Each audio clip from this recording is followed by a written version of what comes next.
then, the thunder on the right. Call in now, 877-381-3811. Honestly, what triggered Obama to get involved? In other words, if we can't figure out, really 2 weeks later after they started to obviously make plans of some kind, if we can't figure out today what exactly, after his multiple comments and the Secretary of State's comments and so forth, if we can't figure that out, I'm saying, well, what is it what were they talking about? What were they trying to come up with? I'll give you another concern, at least the one that concerns me. If you look at that part of the world, Egypt's got, 85 million people? Saudi Arabia and the Gulf probably have 25, 30, 35 million people.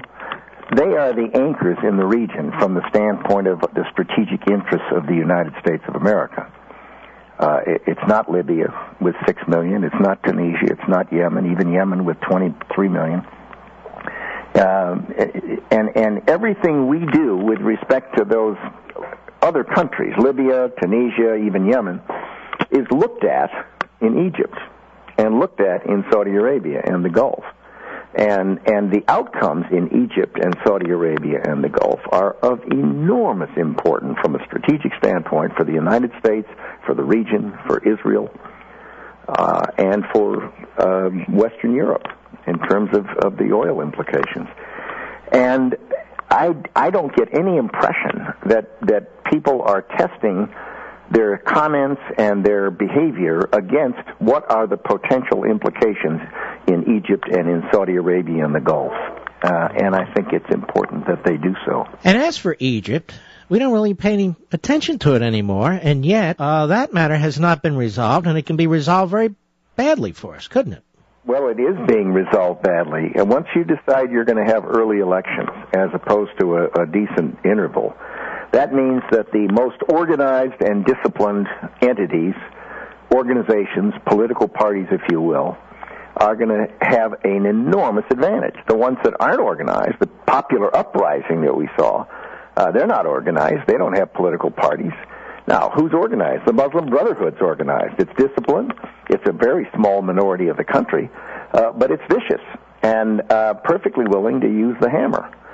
That means that the earlier the election, the greater the advantage for the Muslim Brotherhood. Go back to Lebanon and think of there was a popular uprising, and we were all excited about the Cedar Revolution and the hope that the people would be able to create and fashion and conduct a democratic society, civil society. And who's running it? Hezbollah's running it, a terrorist organization. Look at the encouragement people had with the revolution in Iran, and now who's running it? A handful of Ayatollahs.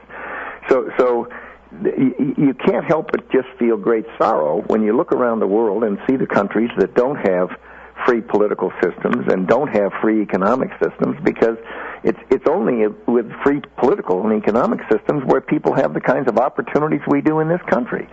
And they have repressive systems and command economies. And people are poor and unemployed, and they want better than that.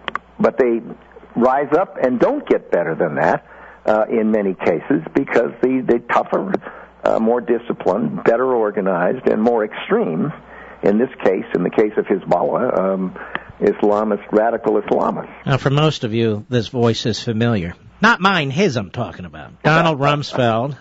Great man, I've admired for a very, very long time from afar. Has a great book out, New York Times bestseller, Known and Unknown, and memoir. Quickly, sir, I'm not into this quote-unquote democracy project. I cannot even fully explain it. It hasn't been well explained by its proponents. I'm into whatever works for American national security, and I pointed out before he came on, with Ronald Reagan, we could promote democracy. In certain countries we would, but if we had allies that were standing up against the communists, just as today, where we have allies that are standing up against the Islamists, we have to embrace those allies. You know, we can't remake the entire world the way we would like it to be. I certainly agree with what you've just said. I've always preferred the word freedom to democracy, because when you use the word democracy, I'm a Democrat, I believe in democracy, but it suggests to the world that we think we could impose our system, our democratic system, on other countries.